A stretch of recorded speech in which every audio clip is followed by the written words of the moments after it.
મિત્રો, જૂનાગઢમાં એક મધ્યમવર્ગીય પરિવારના પિતાએ દીકરી ટેનિસમાં આગળ વધી શકે માટે 5 લાખના ખર્ચે ટેનિસ કોર્ટ બનાવ્યો. એટલું જ નહીં, અમદાવાદ, બેંગ્લોર જેવા મેટ્રો શહેરોમાંથી કોચને ટ્રેનિંગ માટે પણ બોલાવ્યા. પરિણામ શું આવ્યું?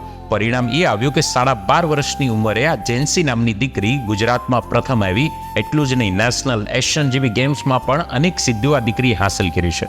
આ વિડીયોના માધ્યમથી એક વાત તો ચોક્કસ સમજી શકાય, સરકારી સ્કૂલમાં અભ્યાસ કરતી આ દીકરી જો મનમાં નક્કી કરી લઈએ તો ચોક્કસથી આપણે સફળતા પ્રાપ્ત કરી શકીએ. માતા પિતા દીકરાઓની સ્કિલ આઈડેન્ટિફાઈ કરે અને એ દિશામાં જો આપણે થોડો ઘણો સપોર્ટ થઈ શકે એટલો, હું એવું નથી કહેતો તમે પણ આવું કરો, પણ થઈ શકે એટલો જો સપોર્ટ કરીએ તો કદાચ દીકરા અને દીકરીઓ અભ્યાસની સાથે સાથે સ્પોર્ટ્સમાં પણ અવ્વલ સિદ્ધિઓ હાંસલ કરી અને પરિવારને અને પોતાના નામને રોશન કરી શકે છે. આ વાત વિશે તમારું શું માનવું છે ચોક્કસથી કોમેન્ટ કરીને જણાવજો. અને હા, આ વાતને આપના મિત્રો સુધી પણ શેર કરો એટલે હરેક પરિવાર સુધી આ વાત પહોંચી શકે. વિચાર જરૂર કરજો.